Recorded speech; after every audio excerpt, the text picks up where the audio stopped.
Princess Margaret, a woman caught in the shadow of her sister, who became the ultimate royal rebel. You just knew if Margaret was there, it was going to be fun. She wasn't a kind of two-dimensional figure that sort of fit the traditional mould of what a good royal should be. Margaret could be a total cow, but she could also charm people back from the dead. Always battling to find a role and personal happiness, she was denied the love she wanted.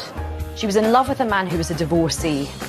And she had an affair with a man who was 17 years younger than her. The Queen agreed that the best course of action for her sister was to get divorced.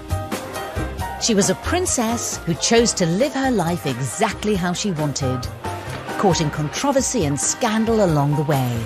The Queen was furious. She thought her sister was behaving appallingly. It was inappropriate on every level. She had tarnished the reputation of the royal family.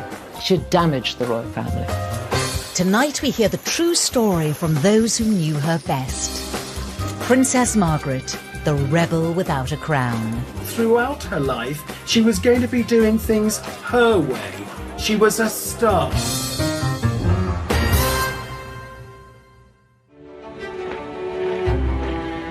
In February 2002, the world said goodbye to one of the most intriguing and original princesses the royal family had ever known. She loved life and lived it to the full. So many people remember her for that vitality and attractiveness. She had this wonderfully sharp mind. One of the fondest memories I shall have of her was always of sitting at the piano, playing away with a large, very elegant cigarette holder in her mouth. But not all the tributes were quite so complimentary. When Princess Margaret died, I think the obituaries were stuck to some extent because she was a very complex, contradictory kind of character.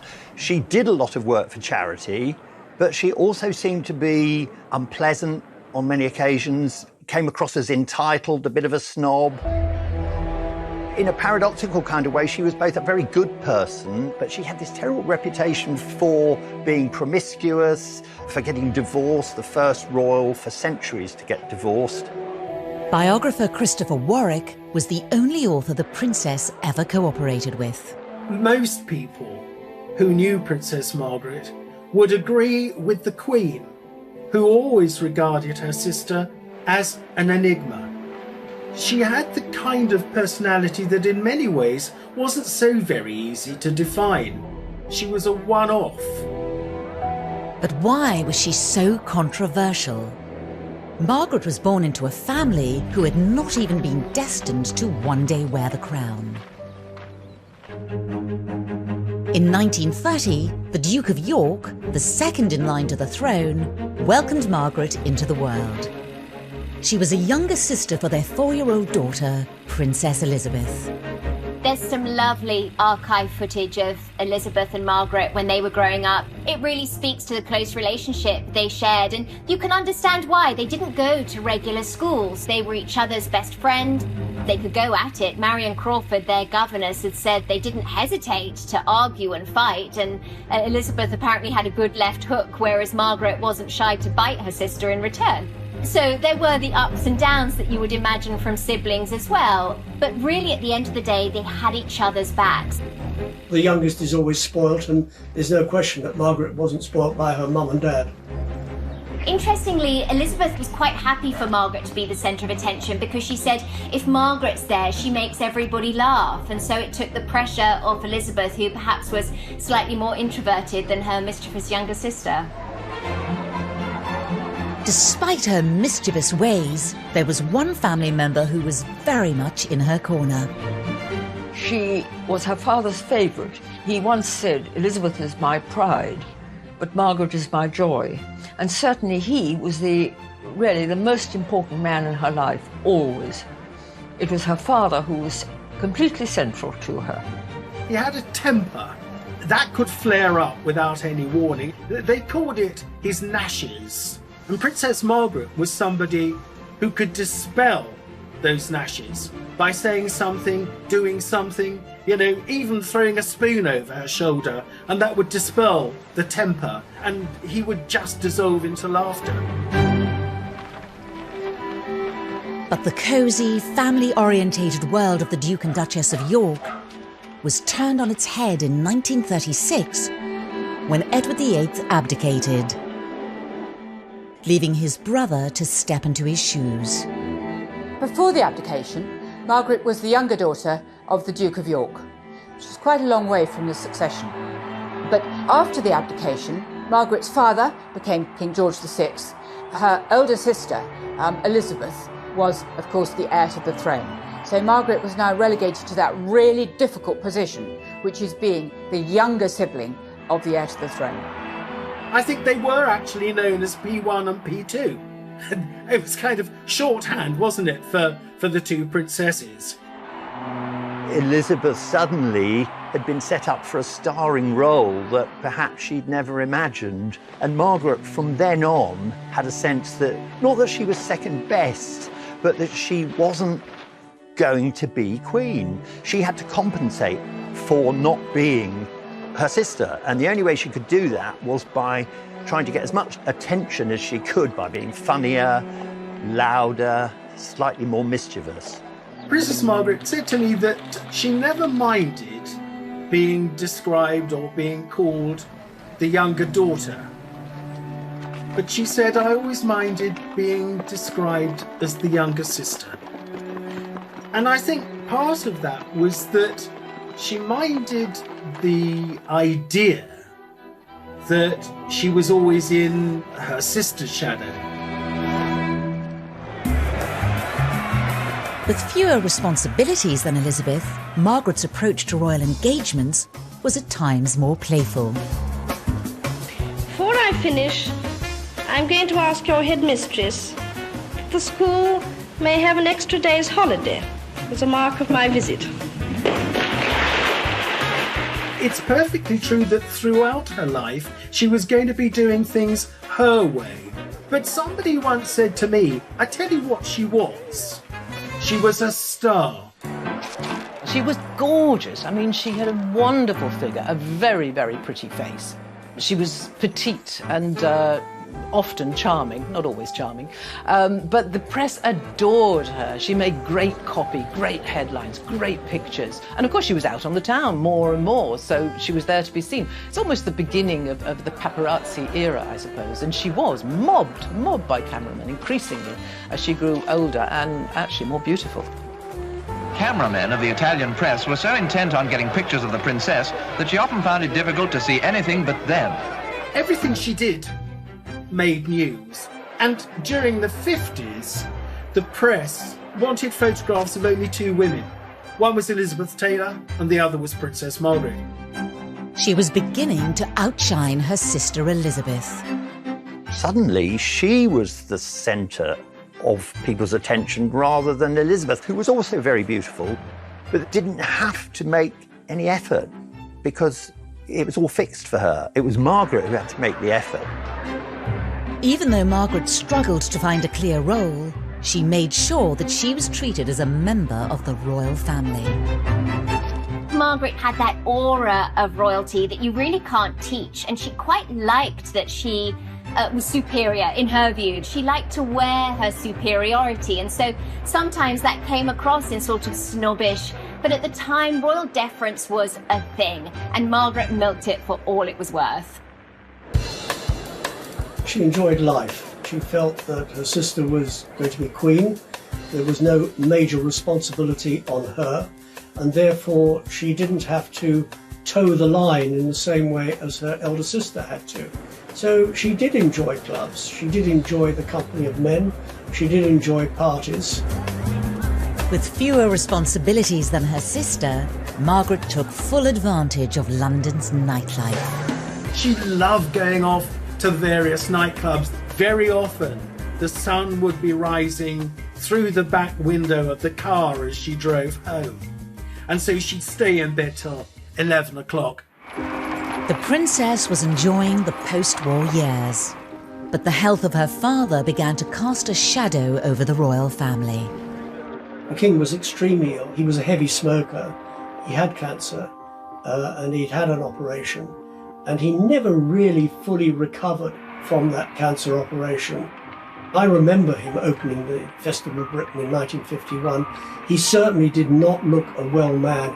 The pressure really was on Princess Elizabeth and Princess Margaret to kind of stand in for him. In 1952, Princess Elizabeth flew off on a tour of the Commonwealth. Margaret, however, remained with her father in Britain and stayed with him at Sandringham. 7 days later, her world would be turned upside down. The man that she absolutely adored had gone to bed that night, kissed them good night, and he'd gone off to bed. They'd had a wonderful evening, they'd had a lovely day, not a care in the world. And at some time on that morning of the 6th of February 1952, his heart stopped. And it was his page, of course, that went in to wake him and found him dead. Margaret was devastated by the loss of her father. She was inconsolable, to the point that she was heavily sedated with sleeping tablets because she couldn't sleep. She was very weepy. I suppose she felt at the time that what future was there for her? What was she going to do? You know, Dad was always there, Papa was always there, and now life was changing dramatically. One reign has ended, a reign begins. Princess Elizabeth now became the new monarch. Britain had gained a queen, but Margaret had lost her childhood friend. As the Queen herself had said, for her, yes, she too was devastated. But she suddenly was Queen. She had a role, she had a husband, she had 2 young children. But as she acknowledged, Margaret was on her own. She'd suddenly lost the man that she adored. What was she going to do? She just was so lost. Elizabeth was now taken up with the business of being queen and had less time for her younger sister. And with their father now gone, there was no one to rein in Margaret's rebellious tendencies.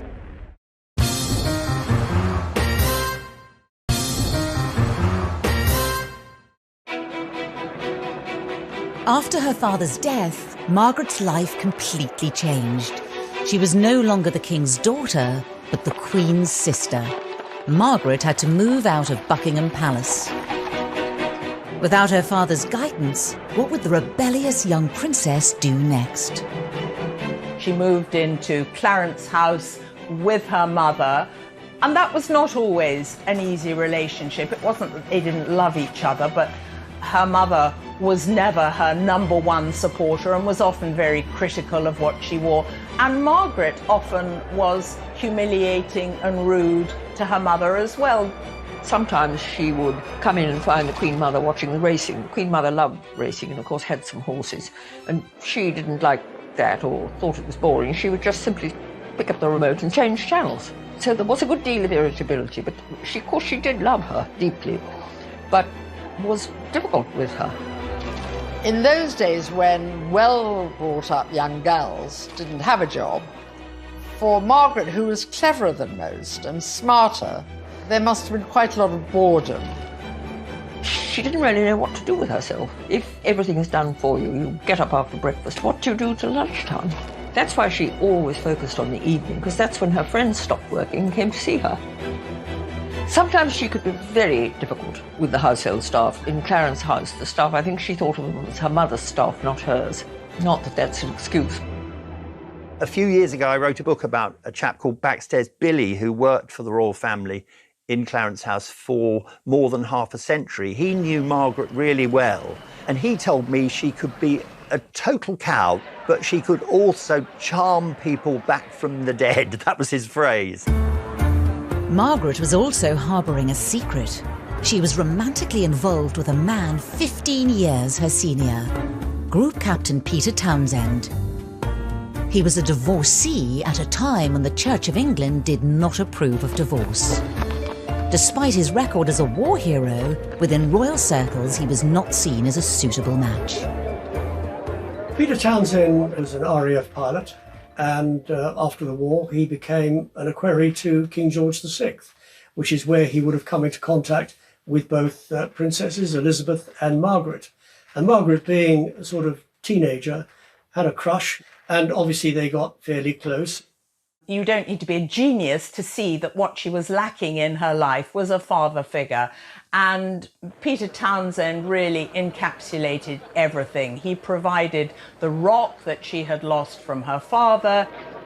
Their romance was only known to a few until the day of the Queen's coronation.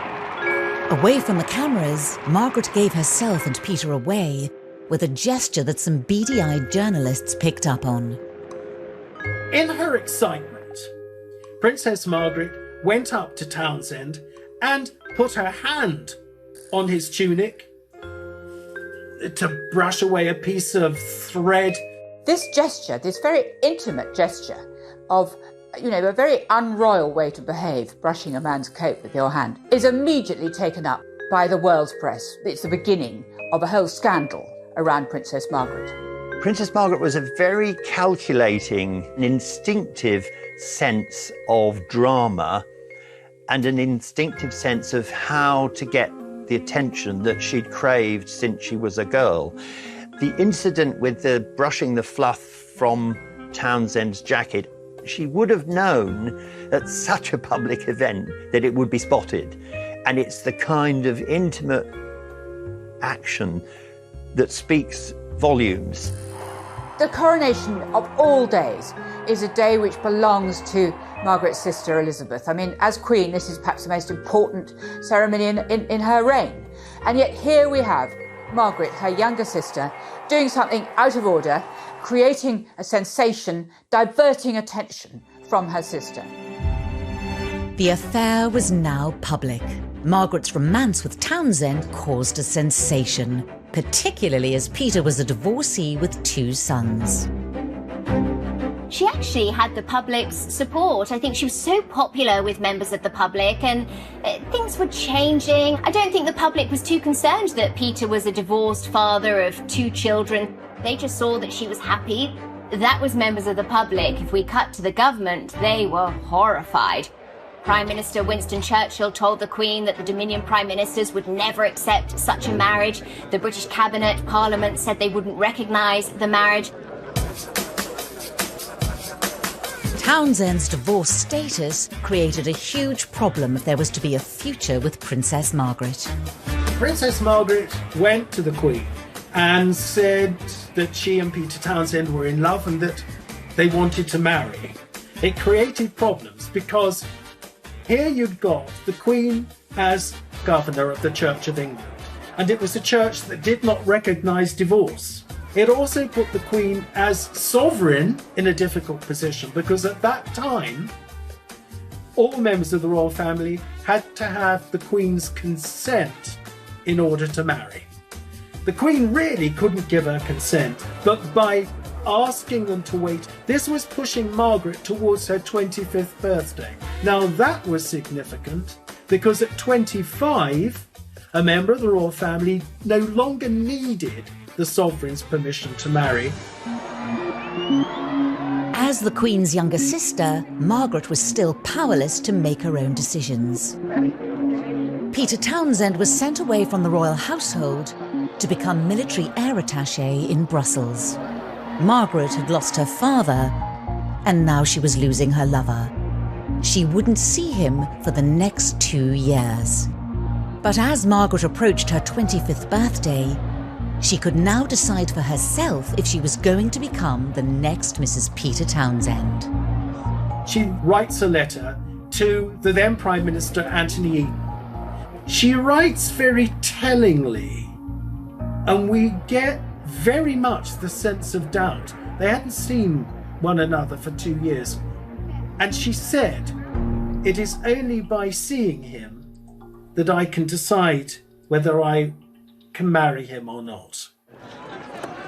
On Townsend's return, the press speculated whether Margaret would accept his proposal.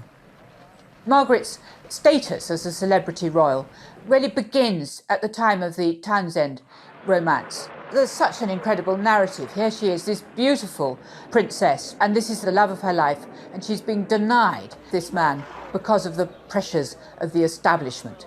And the result is that she becomes hugely popular. Margaret sees the press, perhaps mistakenly, as being on her side, and she's not yet aware of the danger that they could turn and destroy you just as quickly as they make you. Despite the government's initial opposition, behind closed doors they had agreed that Margaret could retain her royal status and her income from the civil list if she decided to marry Peter Townsend. It was now down to Margaret if she was going to accept. Princess Margaret's personal message issued from Clarence House began with these words: "I would like it to be known that I have decided not to marry Group Captain Peter Townsend." The announcement followed many months of speculation in newspapers and among the people of Great Britain, indeed throughout the world.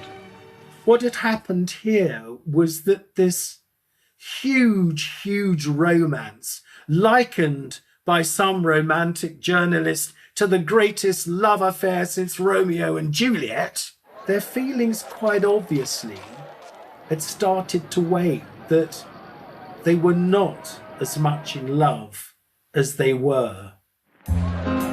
She cited her commitment to the Christian faith as the reason why she could not accept Townsend's proposal. That, in its own way, I think, was to save face. Because back in 1955, after 2 years, the press were all over it, they could hardly have just said, "Sorry guys, it's kind of over." The Queen's sister had rebelled against what was expected of her and turned Townsend down. But in doing so, Margaret's future now looked even more uncertain.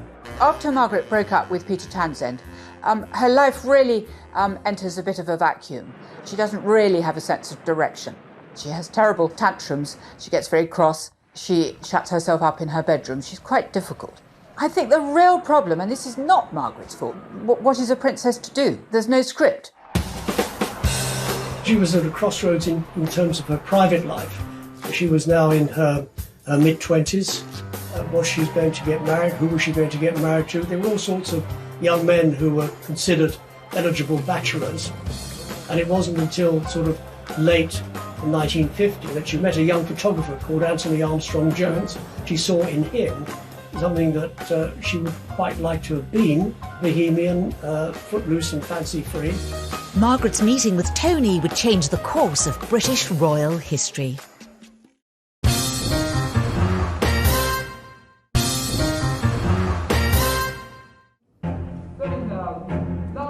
In June 2006, 4 years after Princess Margaret had died, the auction house Christie's sold her possessions for the sum of nearly £14 million. The items on sale gave a unique insight into her personality and tastes. Some of her clothes were extravagant and extraordinary, but particularly her jewellery. And many of the objects for sale in the auction also reflected her artistic tastes. The items sold were testament to Margaret's lifelong love of art and artists. Since her early 20s, more than any other member of the royal family, she had been an enthusiastic supporter of the creative arts in Britain.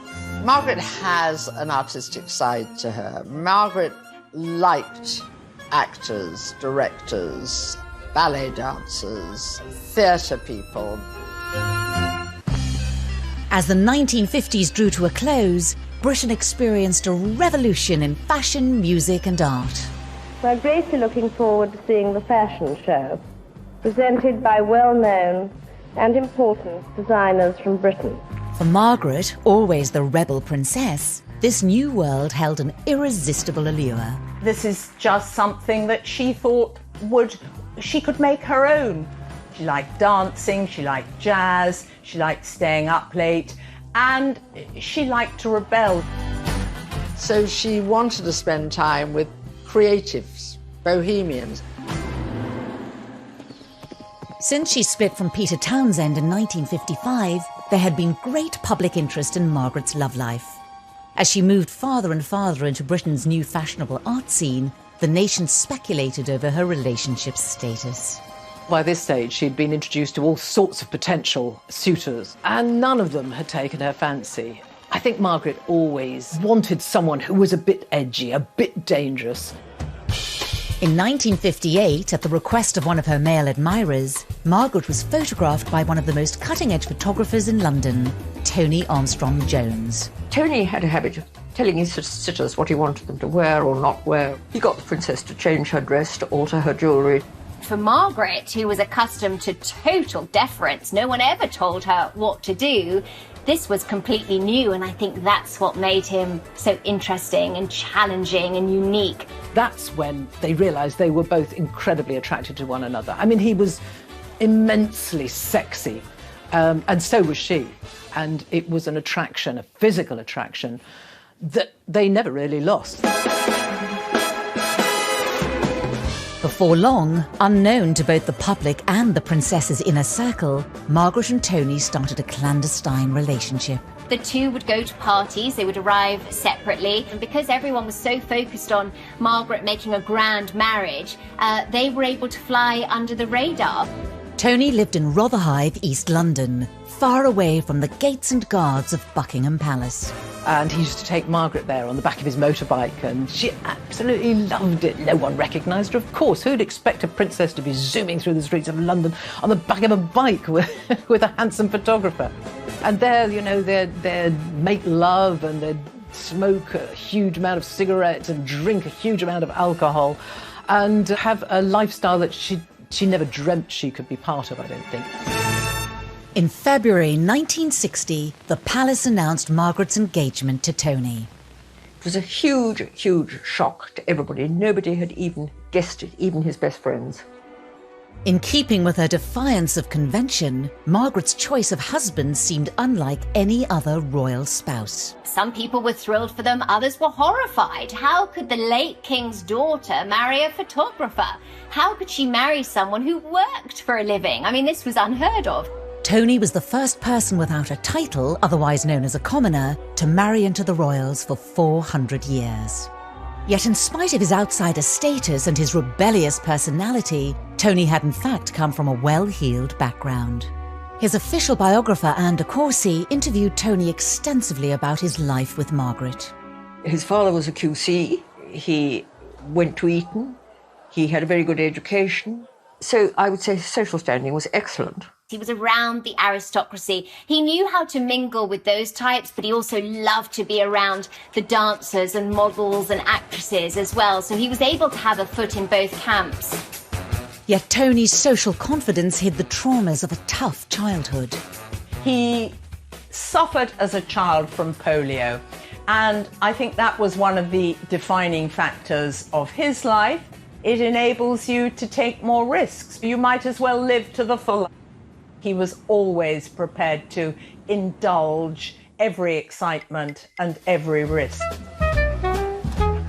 Although Margaret's rebellious nature inclined her towards Tony's artistic set, he would go on to introduce her to a social circle quite unlike anything any royal had ever seen. Tony's world was completely different from the usual royal world. Bohemian hardly sums it up. He was absolutely at the cutting edge of everything that happened in the 60s. I remember one of his secretaries telling me that the moment tight jeans came in, she had to sit there stitching Tony's jeans as tight as she could. In fact, she had to do them so tight she then had to undo them because he couldn't get them on over his heel.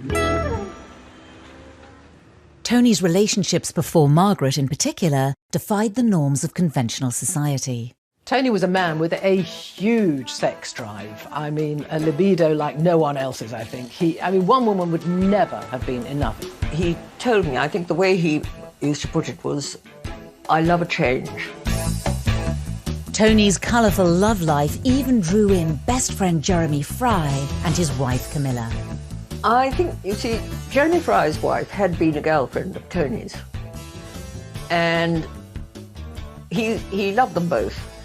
And he used to go and stay there a lot. And I suppose the best way I can put it was that it was a bit of a free-for-all. I think Tony was bisexual. Somebody once said to me, if it's got socks on, he'll jump on it.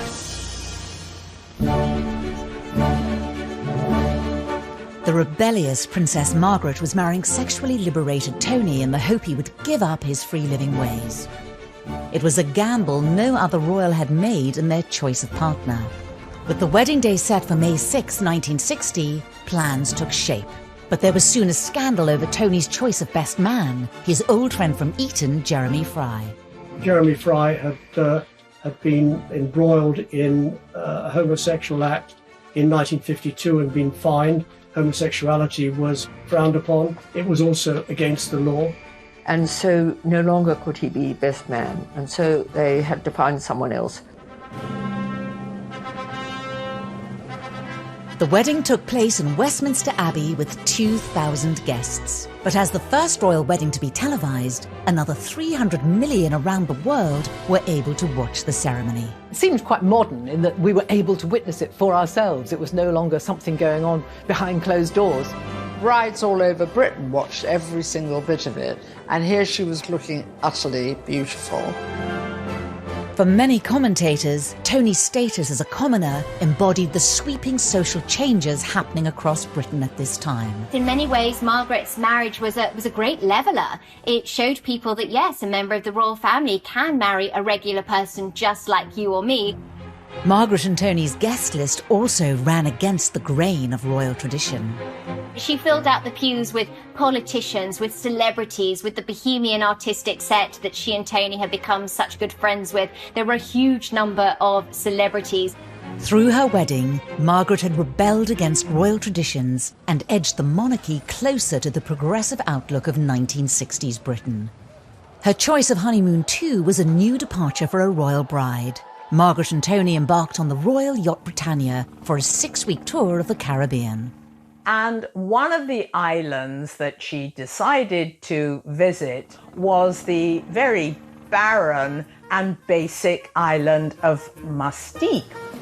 Mustique was owned by Margaret's friends, Lord Colin Glenconner and his wife, Lady Anne Glenconner.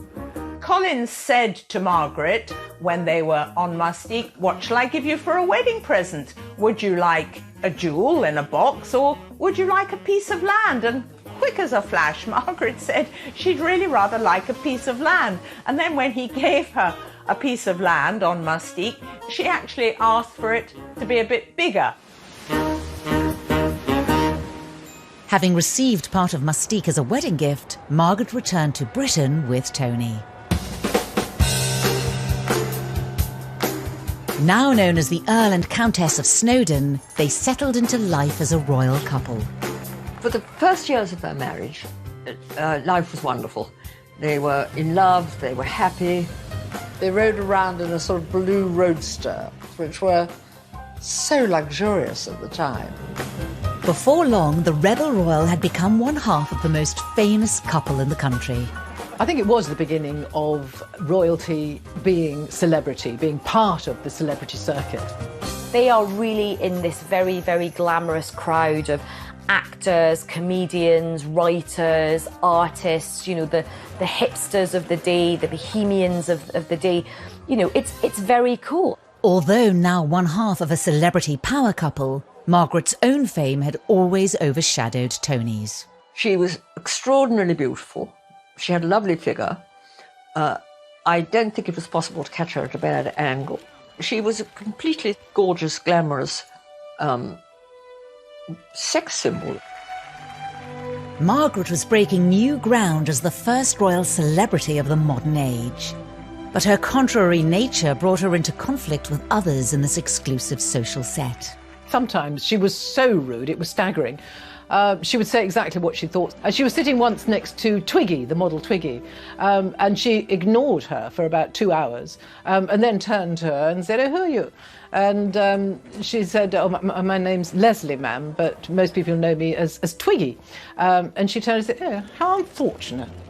Well, the notice has just gone up at 10 minutes to 12. In 1961, Tony and Margaret's first child, David, was born, followed 3 years later by daughter Sarah. Externally, Margaret seemed to be enjoying the perfect life of a royal princess, wife and mother. But cracks were emerging in her relationship with Tony as he struggled to leave behind his colourful past. And the royal family would suffer some of the most sensational scandals of the century.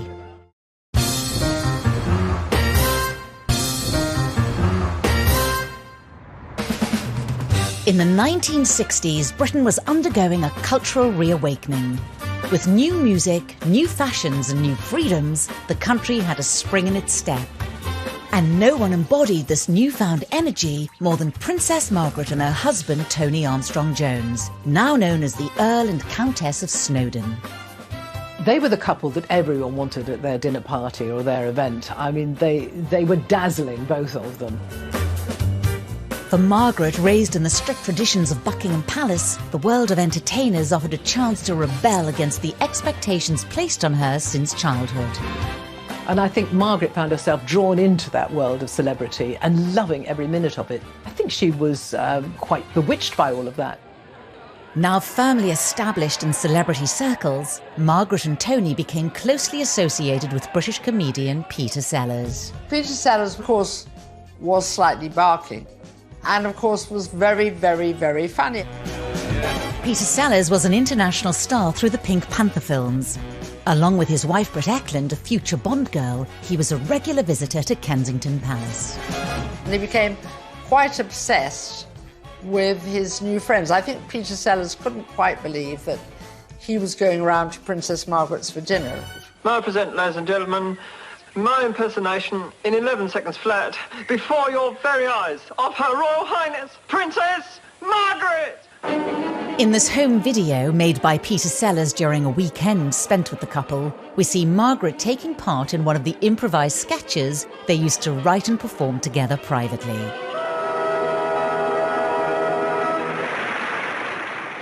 Margaret's life had a glamour and a reverence never before associated with the royal family. But beneath the glittering veneer, her marriage to Tony had lost its sparkle. While she was enjoying the excitement of meeting his artistic friends, he was finding the traditions of royal life restricting. I think Tony was getting a bit fed up of being Mr. Princess Margaret. He'd led a very free existence. And here he was, being told what to do, being told where he had to show up, at what time, and what he was expected to wear, and who he was going to meet. Ill at ease in his new royal role, Tony threw himself into his work as one of Britain's top photographers. He was addicted to work, really. And so I think being trapped inside palace walls was just not a life he could sustain. Before long, his commitment was rewarded when he was appointed artistic advisor to the Sunday Times magazine. Margaret might have been thrilled by the recognition, certainly Tony was, but the effect of that was that he had to work much harder, and it meant that she was often alone. He was out working, and she would ring up, and at first, of course, he took the calls, and then he would refuse to take them. He felt pinned down, and the more he tried to draw away, the more she tried to become more possessive. Margaret and Tony had very different expectations from the marriage, and their rebellious natures, which had once been a point of common ground, now became a source of conflict. They both realised quite quickly that they had fiery tempers. They played hard, but they fought hard as well. The root of all their problems was that they both wanted to be centre stage. Princess Margaret was used to being centre stage, and she'd never had no said to her, and she had a strong will. Tony, equally strong will, he only did what he wanted. And one of the things he wanted very much was attention. Tony's work was not the only thing that stood between him and Margaret. In the years before their relationship began, Tony had been known for indulging in multiple non-exclusive relationships. And when he married Margaret, many of these continued. He didn't want sex just with one woman or one princess. He wanted sex with a lot of ladies at the same time. He was an attractive man, and he spent all his life around other attractive people, models, artists, designers, actresses, actors, and there are lots of stories of him having lots of affairs with lots of them. During the engagement, he conceived a child by the wife of his best friend, Jeremy Fry. That child was born while he and Margaret were on honeymoon. So, no, he certainly didn't stop seeing other women. If there was a competition to find the most promiscuous man in England, he would be up there in the first division. I'm not sure Margaret actually really knew what she was getting into in that sense. Tony's affairs with other women soon became the worst-kept secret in royal circles. But even more scandalous for Margaret, in an age far more conservative than our own, were the rumours of his involvement with other men. Tony Armstrong-Jones was very attractive to both sexes. I mean, there are endless rumours about the men who were attracted to him, both Jeremy Thorpe, the Liberal leader with whom he was at Eton, and Jeremy Fry. There was a time when Princess Margaret was at a function in the United States, and her host happened to ask Princess Margaret, "How is the Queen?" And Margaret said, "Which one? My sister, my mother, or my husband?" Not one to be slighted easily, it wasn't long before Margaret took a lead from Tony's behaviour and began affairs of her own. Very often they were what I would describe as revenge affairs. Rather, you may not find me attractive, but look, here is somebody else who does. She retaliated famously with the nephew of the Prime Minister Alec Douglas Hume. The most extraordinary thing about their numerous affairs with other people was that they threw these affairs in each other's faces. And on one occasion, Princess Margaret said to her husband, "Well, I slept with," and she mentioned a male friend of her husband's, and he shot back immediately, "Well, I slept with him as well." As with Tony's affairs, rumours of Margaret's liaisons were whispered throughout royal circles. Some of the most famous names in the world became attached to her romantically. All sorts of people have been named. There was speculation that she'd had a relationship with the British actor David Niven. Mick Jagger's even come into the frame. Picasso allegedly offered to marry her, but she was married at the time, so he was always extravagant. Margaret liked men, she liked to be naughty. I'd be very surprised if she didn't occasionally, let go of the reins and just do what physically she wanted to do. The rumours of Margaret's affairs soon reached Tony, and his reaction could be very public and very vicious. Tony was much cleverer at being cruel than Margaret was, and one instance of this was that perhaps in a book that she was reading, or in the drawer where she kept her gloves, she'd find notes. One she found was 10 reasons why I hate you. Or he would tell her at dinner to shut up, you don't know what you're talking about, let X speak, I want to hear something sensible. So he was very snubbing, and it was really awful for her. For the Queen, if details of Margaret's life became known by the British public, the damage caused to the royal family could be irreparable.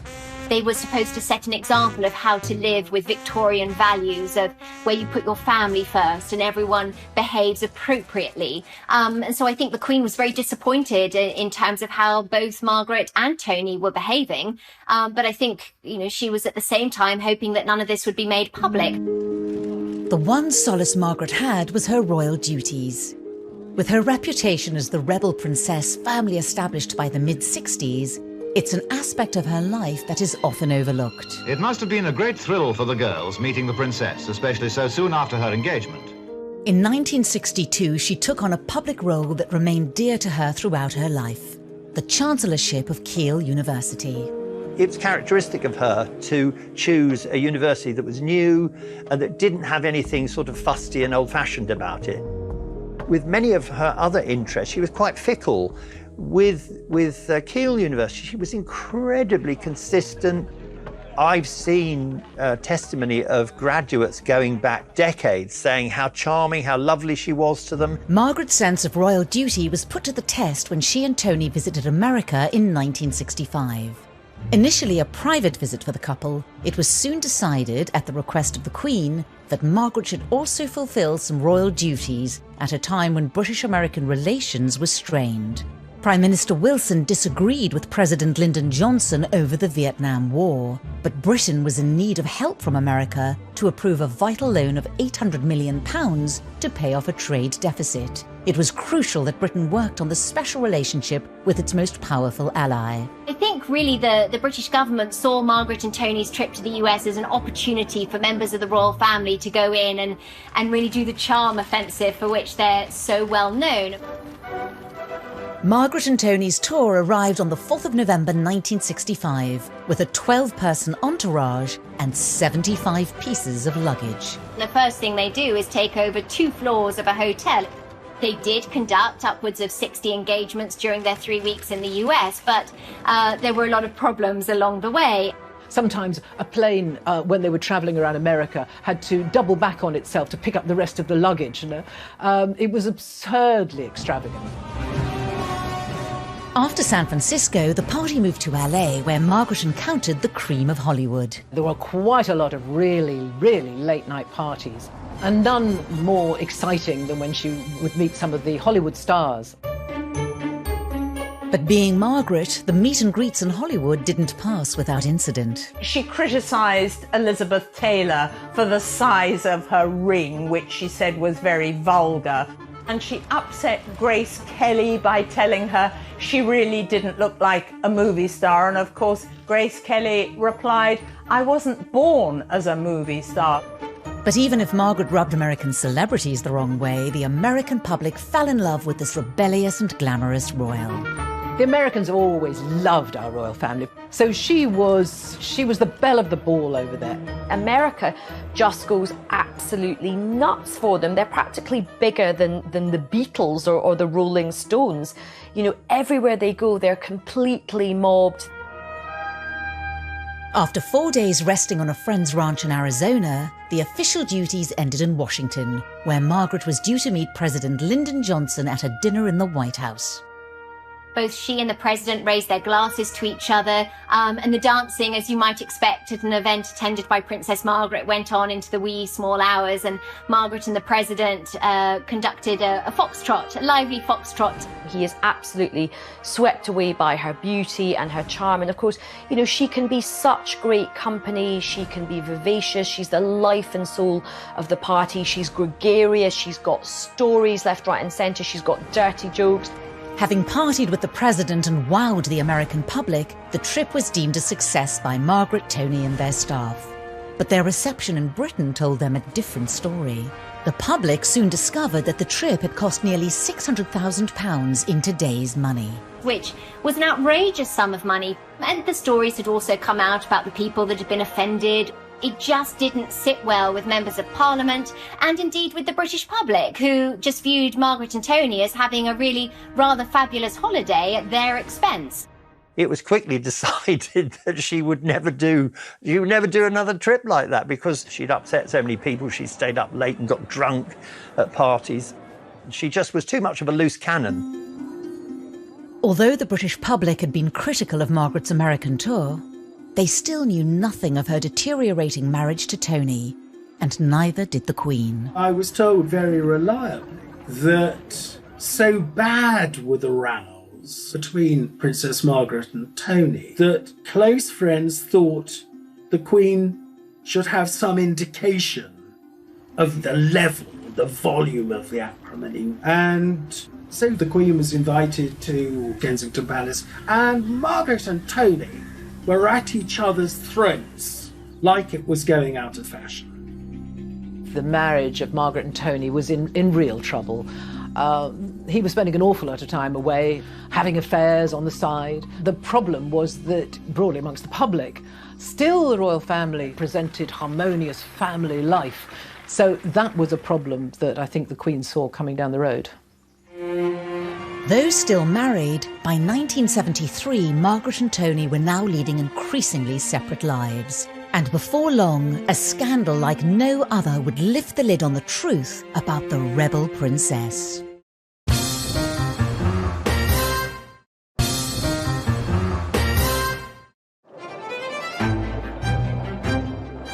In 1973, the public were unaware that Princess Margaret's marriage was failing. Amid rumours of her husband Tony's affairs, Margaret spent more time with friends, and a new man would enter her life. She met Roddy Llewellyn, who was an aristocratic landscape gardener, very well respected. He was only 25 at the time. She was 17 years older. She met him at the Café Royal in Edinburgh, and they went on to this house party and had a wonderful time. And she was immediately drawn to Roddy. By 1973, which was, I think, probably the grimmest period of her life, she was smoking too much. She was drinking too much. And what this young man does for this middle-aged lady is to give her back her sense of worth. But as a married princess, the palace were keen that Margaret keep the affair away from the public eye. I think the royal family took a pretty broad and sympathetic understanding. What they dreaded was anything becoming public knowledge. So as far as they were concerned, if it made Margaret happy and she could keep it quiet, that was all right. But once things become public property, then it can't be allowed to be fodder for the newspapers. One place Princess Margaret felt she could keep the affair under wraps was at her private Caribbean home in Mustique. Mustique was her hideaway. One of her old friends, Colin Tennant, had given her the land on which her house was built. She could have the people she wanted there in a relaxed environment with plenty of alcohol, sunny weather, and away from prying eyes. What better place to see the new man in her life and it not get into the press? But she was naive. It was always going to get into the press. So in 1976, on Sunday morning, the Queen opens her newspaper and sees splashed all over the front page a photograph of her sister Margaret with Roddy Llewellyn. And here suddenly is her bohemian, difficult little sister exploding a bomb in front of her, because instantly it's clear to the whole world that Princess Margaret is involved in an unsuitable and adulterous love affair. The press revelations of Margaret's affair would have a damaging impact, not only on the princess's own image, but on that of the royal family as a whole. This was not just a regular person that had been caught out having an affair. This was Princess Margaret. She was the Queen's sister. She had a responsibility to the institution of monarchy, and people expected members of the royal family to act to a different level. It was extraordinary. It was just all over the place. Margaret causing trouble again. I mean, the Peter Townsend stuff had been all over the papers, and there'd been a lot of sympathy for Margaret. Now there wasn't sympathy for Margaret. She had tarnished the reputation of the royal family. The public were enraged because ministers are saying, look at Princess Margaret. She's swanning around the Caribbean with a boy 17 years her junior. She's doing it on government funds. She's just on a perpetual holiday. And so suddenly the public are crying, what about your duties, Margaret? What about your civil income list, Margaret? The Queen absolutely would have been horrified. The public storm around the rebel princess's affair now made the marriage to Tony untenable. The problem for the Queen is that it's clearly impossible to go on pretending that Margaret and Tony are happily married. They absolutely aren't. And this photograph clearly puts Margaret in the blame for the failure of the marriage. And there's a great deal of public sympathy for poor Tony, who is allegedly being betrayed in this way by his wife. This I have never discussed. Could you confirm or deny the reports that... Could you hear that? Yes, I could. Could you confirm or deny the reports that, in fact, you're... That's what that's what I said. I said that in the past, and that's what... The very idea that Princess Margaret should be the person who is causing a divorce is really hard for the royal family to take and to accept. So clearly something needs to happen with the Snowdons' marriage. And in March, it was an announcement was made by Buckingham Palace that Tony and Margaret had formally decided to separate. Now, this announcement came out unbeknownst to Tony. He was in Australia at the time, and he issued his own statements. I'm naturally, desperately sad in every way that this had to happen. poor old Tony. He's being cheated on by his wife, Princess Margaret, who's swanning around the Caribbean. Lord Snowdon, is there any hope of a reconciliation? Thank you, Lady Smith. The narrative really was incredibly damaging and very difficult for the Queen to deal with. 2 years later, in 1978, Princess Margaret and Lord Snowdon's divorce was finally announced. What is the motive? I've got nothing else to say. Thank you. The split left Margaret as the first senior royal divorcee in centuries, setting an unwanted precedent for future generations of royals. So there we have the D word entering the royal family for the first time in 400 years, since Henry VIII. A senior member of the royal family cutting the ties of marriage and getting divorced. I think it was shocking within the royal family that this should be allowed to happen. It was just unthinkable. There was no precedent for it, and it was seen as a failure of an ideal family. However, what it said to people was there'd always been this image, this idea that royal marriages were always stable, happy, brilliant. This goes to prove that royal lives are just the same as ours. This was a first, and this probably was the divorce that set the trend for future decades.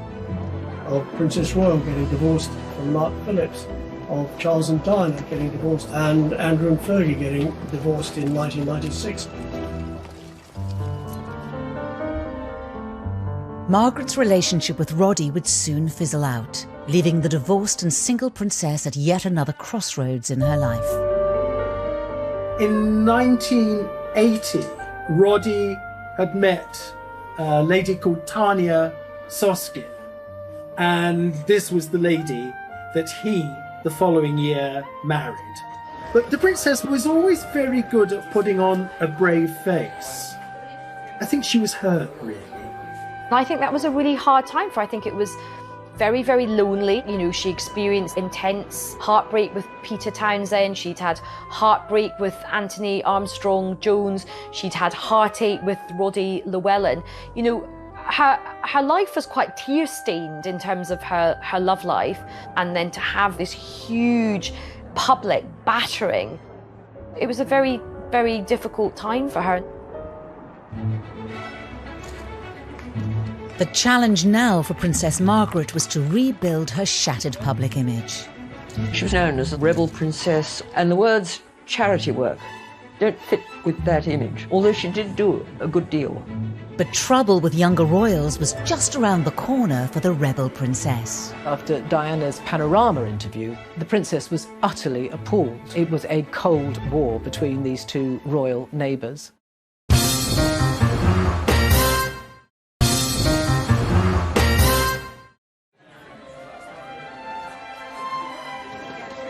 After the affairs, tabloid scandal and an unprecedented royal divorce in the 70s, 1981 saw Princess Margaret begin the next decade with another royal first, albeit a more positive one. She accepted the request to do Desert Island Discs, which was unprecedented at the time. No royal figure had ever done it. I think maybe that was an attempt to sort of recast herself in terms of her public image. I have a list here of your presidencies and patronages of various welfare organisations and children's societies, a very long list, scores of them, and they must all be visited, of course. Yes, they must all be taken an interest in. I'm president of quite a few rather important national ones, of course, like the NSPCC. My sister was president before me, and I'm very sorry to be able to tell you that it's got very much worse, the cruelty to children. Yes. I don't think the princess was known for making an awful lot of speeches, but when she cared about a subject particularly, and she really did care about children and the NSPCC particularly, she could make a most eloquent and impassioned speech. We know that some children can die of neglect. Thousands more can be stunted physically and emotionally throughout their lives through lack of love or want of proper care and nurturing. These are the forgotten children whom we must never let the world forget. She was always known as a sort of rebel princess, and the words charity work don't fit with that image. And so I think her charity work tended rather to be overlooked, although she did do a good deal. She may have had the image of a royal rebel, but the princess was patron of over 80 charities. And it was her work with one cause in particular in which she set yet another lesser-known precedent. Everyone associates Diana with AIDS, but actually Margaret was there first, but probably didn't get the publicity for it. In 1987, she became involved with London Lighthouse and the AIDS victims. Before Diana became very involved, she was never a touchy-feely person, but she was there making the people there laugh, being supportive and sympathetic. And 1988, she opened their new place. By the 1990s, Diana was the most famous princess in the world, a position once occupied by Margaret herself. But as the elder princess began to fade from the public eye, she would take issue with the new princesses on the royal scene. I think when Diana came on the scene and Fergie were the focus of all the press attention around the UK, she was plain jealous. No, she had been the belle of the ball. She had been the one that people wanted to follow. So I think she was jealous and she was unsympathetic towards their behaviour. I know that after Diana's Panorama interview, when she divulged everything about her marriage to Martin Bashir, Margaret was utterly appalled. Well, there were 3 of us in this marriage, so it was a bit crowded. As far as Margaret was concerned, that was the ultimate act of betrayal. Yes, Margaret had had her own infidelities, but you don't talk about them on a public forum, you don't air your dirty laundry, and more than that, you don't throw the entire royal family and with it the institution of monarchy under the bus. She was furious. Margaret's fury also extended to Sarah Ferguson, after details of the Duchess's affair were leaked to the press. These are the pictures that the Queen and her son, the Duke of York, will have seen at the breakfast table at Balmoral this morning. An intimate series of photos showing her daughter-in-law and his wife, topless at the poolside in the south of France, kissing a Texan millionaire. The Mail on Sunday reported a letter Margaret wrote to her saying, "Clearly you have never considered the damage you are causing us all. How dare you discredit us like this?" There is a great irony with how Princess Margaret reacts to Diana and Sarah Ferguson. They, of course, go through quite a torrid time in their relationships. They have a huge amount of press intrusion, and you would think that Margaret, having gone through all of this, might have been, slightly kindly and a wee bit benevolent to these women, but she's quite harsh towards them. Margaret's rebellion toward Diana and Fergie would not fail to escape the attention of her sister. The Queen did try to intervene, I've been told, but I think experience would have told Queen Elizabeth that not much can be done. This is my sister, she's always been an issue, she's always been difficult, we're just going to have to accept that. From now on, the headlines Margaret made were increasingly due to her ill health. Princess Margaret arrived at the exclusive London hospital just after 8 this morning. She walked unaided from the car, although she looked a little tired and unsteady. She had her first stroke in 1998. A year later, she had a dreadful accident where she scalded her feet. She was in a terrible way after that. In 2000 and 2001, she had strokes again, and she wasn't really able to conduct official engagements in the way that she used to. The stroke started to affect her speech, left her very depressed.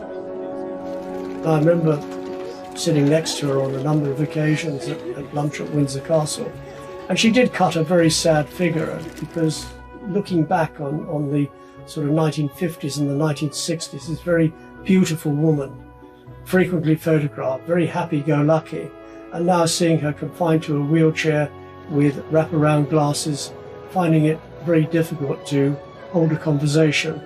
You couldn't help but feel sorry for her, and I did. After suffering a final stroke, Princess Margaret died on February the 9th, 2002, aged 71. Draped in her own blue and crimson standard, Princess Margaret's coffin leaves the King Edward VII Hospital late this afternoon. Her death was a devastating blow to the Queen in the year of her Golden Jubilee. I was there in Windsor for Princess Margaret's funeral, and the Queen, she doesn't often show emotion, but in that moment she couldn't hold back the tears. And I'm sure the Queen in that moment felt very alone, because it had been the two of them through their childhood, and she'd always been so protective of her troubled little sister. Troubled, scandalous, but complex. Princess Margaret began life as the spare to the heir, only to discard that ill-defined role and instead become the rebel without a crown. She wasn't going to be this dutiful younger sister to the Queen. She decided very early on that she didn't want to do that. She broke the rules. She lived quite a reckless life for a royal. I mean, she was fantastically grand, fantastically snobbish, and she did tarnish the reputation of the royal family by her lifestyle, by her broken marriages, by bringing divorce into the fold. But that too has another side to it, because she cleared the way for younger members of the royal family to get out of unhappy marriages. She led an extraordinary life for a royal, in a way that, you know, the Queen has led a very even-paced life where very little has changed. She's done her duty. That's been her watchword. Margaret, on the other hand, kicked over the traces, was extravagant. She was a bit naughty and she was a bit of a rebel. But, you know, you want to ask yourself, who would you like to be sat next to at dinner? Princess Margaret or a bit of a bore? I know which I'd prefer.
February 2002, the world said goodbye to one of the most intriguing and original princesses the royal family had ever known. She loved life and lived it to the full. So many people remember her for that vitality and attractiveness. She had this wonderfully sharp mind. One of the fondest memories I shall have of her was always of sitting at the piano, playing away with a large and very elegant cigarette holder in her mouth. But not all the tributes were quite so complimentary.